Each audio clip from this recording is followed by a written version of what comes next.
ലോകസംഭവങ്ങൾ കർത്താവിൻ്റെ വരവിനെ വിളിച്ചറിയിച്ചുകൊണ്ടിരിക്കുന്ന ഈ അന്ത്യകാലഘട്ടത്തിൽ പ്രാർത്ഥനയിൽ മടുത്തു പോകാതെ ദൈവസന്നിധിയിൽ പ്രാർത്ഥിക്കണം എന്നാണ് കർത്താവ് നമ്മോട് ആവശ്യപ്പെടുന്നതും ദൈവത്തിൻ്റെ ആഗ്രഹവും. എന്നാൽ പലപ്പോഴും പ്രാർത്ഥനയിൽ മടുപ്പുണ്ടാകുന്നു. പ്രാർത്ഥിക്കുവാൻ കഴിയാതെ പലപ്പോഴും നാളുകൾ തള്ളി നീക്കുന്ന അനുഭവങ്ങൾ പലരുടെയും ജീവിതത്തിൽ കാണുന്നു. നിങ്ങളുടെ ശത്രുക്കൾക്ക് വേണ്ടി പ്രാർത്ഥിക്കണം എന്ന കർത്താവ് ഗിരിപ്രഭാഷണത്തിൽ പറഞ്ഞിട്ടുണ്ട്. മത്തായി സുവിശേഷം 5-ാം അധ്യായം 44-ാമത്തെ വാക്യത്തിൽ നിങ്ങളെ ഉപദ്രവിക്കുന്നവർക്ക് വേണ്ടി പ്രാർത്ഥിപ്പിനെന്നാണ് പറഞ്ഞിരിക്കുന്നത്. മാനുഷികമായിട്ടുള്ള നിലയിൽ വളരെ പ്രയാസമുള്ളൊരു കാര്യമാണ് ഉപദ്രവിക്കുന്നവർക്ക് വേണ്ടി അവരെ ശപിക്കാതെ അവരെ സ്നേഹിച്ചുകൊണ്ട് അവർക്ക് വേണ്ടി പ്രാർത്ഥിപ്പിൻ എന്നുള്ള കാര്യം. കർത്താവ് പറയുന്നത് ശത്രുക്കളെ സ്നേഹിക്കണമെന്നും അവർക്ക് വേണ്ടി പ്രാർത്ഥിക്കണം എന്നുമാണ്. യേശുവിൻ്റെ ജീവിത മാതൃക തന്നെ അതായിരുന്നു. തന്നെ വിസ്തരിച്ച, തന്നെ ക്രൂശിച്ച, കാൽവറിയിൽ തന്നെ അധിക്ഷേപിച്ച, പരിഹസിച്ച, തൻ്റെ ജീവിതത്തിൽ തനിക്ക് ഒരുപാട് തിന്മ ചെയ്ത സകല മനുഷ്യരോടും ക്ഷമിച്ചുകൊണ്ടുള്ള ക്രിസ്തുവിൻ്റെ പ്രാർത്ഥന വിശ്വപ്രസിദ്ധമാണ്. പിതാവേ, ഇവർ ചെയ്യുന്നത് എന്തെന്ന് ഇവർക്കറിയായികയാൽ ഇവരോട് ക്ഷമിക്കണമേ എന്നുള്ള യേശുവിൻ്റെ പ്രാർത്ഥന ഏത് കഠിനഹൃദയൻ്റെയും മനസ്സിനെ ഉരുക്കുന്നതാണ്.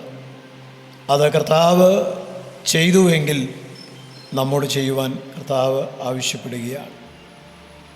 ഉപദ്രവിക്കുന്നവർക്ക് വേണ്ടി പ്രാർത്ഥിക്കണം. നമ്മെ ഉപദ്രവിച്ചവർക്ക് വേണ്ടി നാം ആത്മാർത്ഥമായി അവരെ സ്നേഹിച്ചുകൊണ്ട് പ്രാർത്ഥിച്ചിട്ടുണ്ടോ എന്നുള്ളത് നാം പരിശോധിക്കണം.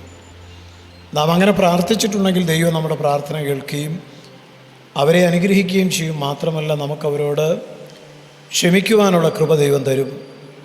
നമ്മുടെ മനസ്സിൽ പകയോ കയ്പോ ഉണ്ടാകാതെ സന്തോഷവും സമാധാനവും അനുഭവിപ്പാൻ കഴിയും എന്നുള്ളതാണ് സത്യം.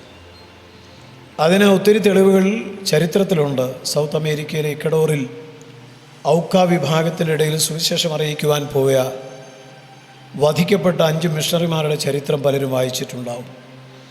എന്നാൽ തങ്ങളുടെ ഭർത്താക്കന്മാരെ വധിച്ച ഈ കാട്ടുവർഗക്കാരുടെ ഇടയിലേക്ക് വീണ്ടും ചെന്ന് അവരോട് സുവിശേഷം അറിയിക്കുവാൻ പോയത് കൊല്ലപ്പെട്ട മിഷണറിമാരുടെ ഭാര്യമാരും അവരുടെ കുഞ്ഞുങ്ങളും സഹോദരങ്ങളും ഒക്കെ ആയിരുന്നു എന്ന് മനസ്സിലാക്കുമ്പോൾ ക്രിസ്തുവിൻ്റെ സ്നേഹം എത്രമാത്രം അവരെ സ്വാധീനിച്ചിട്ടുണ്ട് എന്നുള്ളത് നമുക്ക് വ്യക്തമാണ്.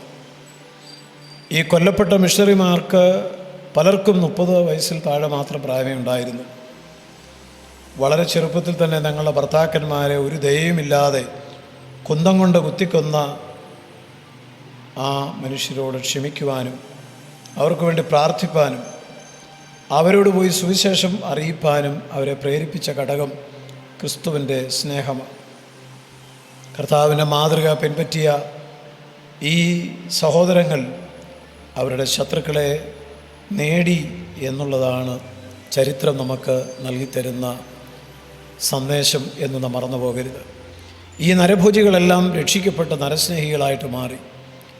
നാമും ഈ മാതൃക സ്വീകരിച്ച് മാനുഷികമായി ഇത് പ്രായോഗികമാക്കുവാൻ വളരെ ബുദ്ധിമുട്ടാണെങ്കിലും ദൈവകൃപയിൽ ആശ്രയിച്ച് നമ്മളെ ഉപദ്രവിക്കുന്ന, നമുക്ക് വിരോധമായിട്ട് ചിന്തിക്കുന്ന, നമുക്ക് ദോഷം ചെയ്യുന്ന, നമ്മുടെ ശത്രുക്കളെന്ന് നമുക്ക് പലപ്പോഴും തോന്നുന്ന എല്ലാവരെയും സ്നേഹിക്കുകയും അവർക്ക് വേണ്ടി പ്രാർത്ഥിക്കുകയും ചെയ്യുക എന്നുള്ളതാണ് അവരെ നേടുവാനായിട്ട് ദൈവം നമുക്ക് നൽകി തന്നിരിക്കുന്ന ഒരു മാർഗം എന്ന് പറയുന്നത്. സ്തെഫാനോസിൻ്റെ പ്രാർത്ഥനയും ചരിത്രപ്രസിദ്ധമാണ്. ഇവരുടെ പാപം നിർത്തരുതേ എന്നുള്ള പ്രാർത്ഥന. ക്ഷമിക്കുവാൻ കഴിയാത്ത ഒരാൾക്കും ഒരു നല്ല ക്രിസ്ത്യാനിയായി ജീവിക്കുവാൻ സാധ്യമേ അല്ല.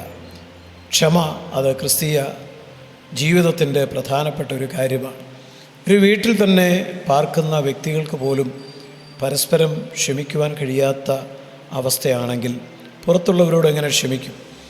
ആരെങ്കിലും നമ്മെ അധിക്ഷേപിച്ചാൽ, അവഹേളിച്ചാൽ, നമ്മുടെ നന്മകൾ അപഹരിച്ചെടുത്താൽ, കബളിപ്പിച്ചാൽ, വഞ്ചിച്ചാൽ, നമ്മളെക്കുറിച്ച് സകല തിന്മയും കളവായി പറഞ്ഞാൽ അവരെയൊക്കെ ആജീവനാന്തം ശത്രുക്കളായിട്ട് കണ്ടുകൊണ്ട് പക മനസ്സിൽ സൂക്ഷിച്ചുകൊണ്ട് ജീവിക്കുന്ന ഒത്തിരി ആളുകൾ ആത്മീയ സമൂഹത്തിലുണ്ട്.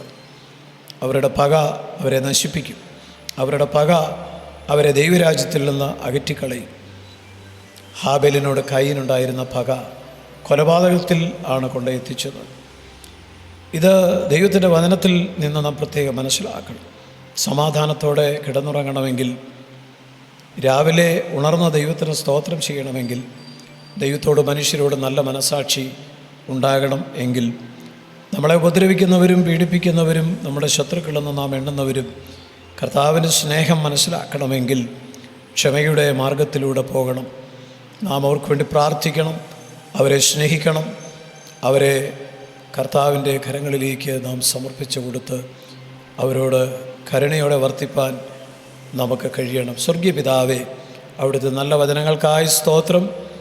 പകയും വിദ്വേഷവും വെറുപ്പും നിറഞ്ഞ മനസ്സുമായിട്ട് ഈ ലോകത്തിൽ പലരും ജീവിക്കുമ്പോൾ മാതാപിതാക്കന്മാരോട് മക്കളും, മക്കളോട് മാതാപിതാക്കന്മാരും, കർത്താവ് ഒരു കുടുംബത്തിൽ തന്നെ ജീവിക്കുന്ന വ്യക്തികൾ പരസ്പരം ക്ഷമിക്കുവാൻ മനസ്സില്ലാതെ പ്രതികാര ചിന്തയോടെ ജീവിക്കുന്ന ഈ കാലഘട്ടത്തിൽ അവിടുത്തെ സ്നേഹം വെളിപ്പെടുത്തുവാനുള്ള അവസരമായി കണ്ടുകൊണ്ട് ശത്രുക്കളെന്ന് വിചാരിക്കുന്നവർക്ക് വേണ്ടി പ്രാർത്ഥിപ്പാൻ ദൈവം കൃപ കൊടുക്കണമേ.